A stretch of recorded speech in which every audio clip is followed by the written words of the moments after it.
never know when you can be somebody else's answer to their prayer in their path and giving them ideas. Don't hesitate to share. I'd love to even.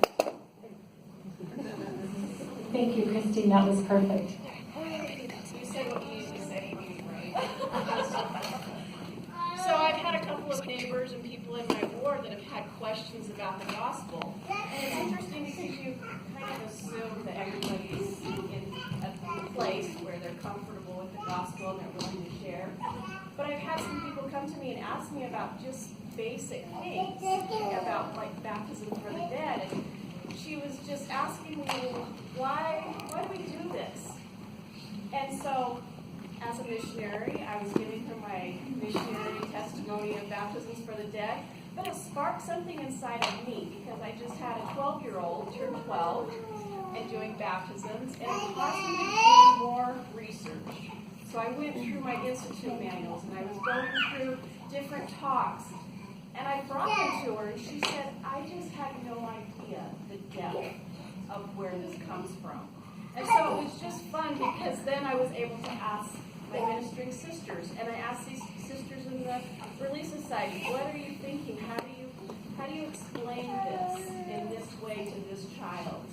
Because everybody's on a different spiritual plane. And so it's just been fun because even though I thought I knew something, I just went back and did more research, which just built on that testimony, and then shared it with her. And it was just fun to feed off of each other spiritually like that. Thank you. The last thing I just wanted to share is when we feel overwhelmed, when we feel like life is really hard. Is it just me, or have any of you been there? I honestly sometimes wonder, I think I'm going to Legacy Conference, nobody needs to hear this, it's just me. But I'm just going to share it in case there might be one or two. And that is that sometimes when let's take Mother's Day for instance, that's a classic one. When you're hearing Mother's Day talks about how wonderful mothers are and how wonderful you are, and you might be sitting thinking, oh, I'm not. Or you're in conference and you hear an admonition that just, I don't know, maybe the guilt starts creeping in, or the inadequacies, feelings like you're not strong. I'm not that good. I'm not that righteous. I'm not that kind. I'm not that healthy. I'm not that selfless. That's my mom. It's not me. I mean, I want to. I'm trying. Have you ever felt that?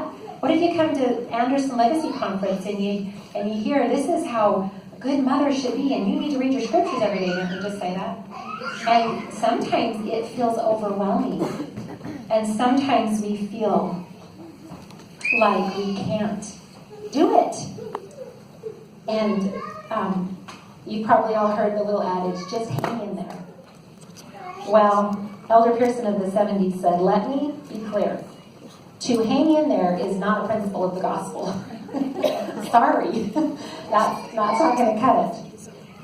He's talking about the commandment to endure to the end. He says, enduring to the end means constantly coming unto Christ and being perfected in Him. My dad used to say, you're never beat till you quit. And I'll tell you what, sometimes I feel beat. Sometimes I feel like I cannot keep doing this. I am so tired. I am so busy. I have so many people counting on me. I have to be good. I have to go around and smile all the time because they need me. I have to keep a patient voice. I have to keep the commandments exactly. I have children that are looking at me and neighbors that expect me. I'm the bishop's wife. I've got a whole school. Here comes Mrs. White. She always smiles at me. She always knows the answer. And it's a lot of pressure. And I think probably you're all in a similar kind of situation because you're leaders in your families and in your communities. And we sometimes feel like we just can't do it. But I remember what my dad said. You're never beat until you quit. And so I don't quit. I wake up every morning determined that today I can do it. I have a Heavenly Father that loves me, and I love Him. He will never leave me alone, and I will never leave Him. He has made me brilliant and capable. I am doing many great things. Every day I remind myself that His Son died for me to give me another chance. Yeah, I messed up. I was mean, or I was lazy, or I was bad, or I don't know, whatever we do. But I have another chance. I can try again. I know, I did that yesterday. Yes, you can try again and again. I'm really getting tired of this. I never can get it right. But don't quit. Try again. There is no limit to forgiveness.